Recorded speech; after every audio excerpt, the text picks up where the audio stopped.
I have found that over the last 30 years of being an exercise physiologist, I've had to unlearn all the cardiovascular stuff that we were taught in grad school because it was all cardiac rehab, corporate fitness.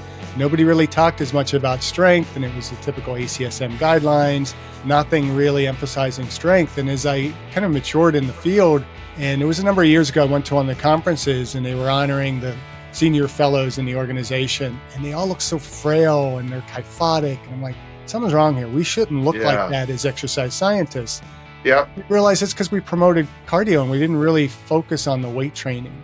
And so I've shifted a lot more. It's like, if you can do the weight training, cardio is going to come easy. Yeah, I agree.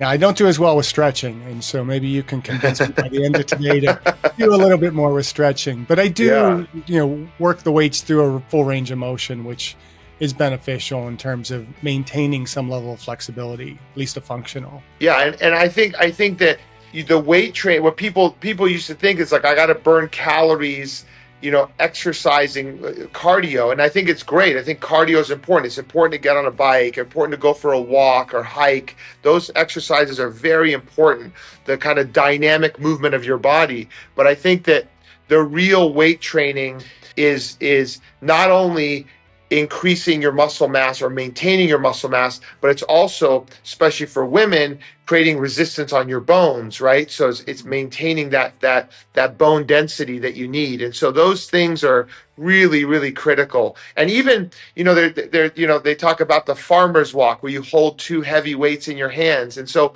there's a lot of people saying that just doing that, just taking a couple heavy weights, like 30-pound weights in your hands and walking around do laps around your pool or laps around your backyard or laps around your house could be that simple thing can be very beneficial to you. Yeah. When I was a kid, that was called carrying the groceries.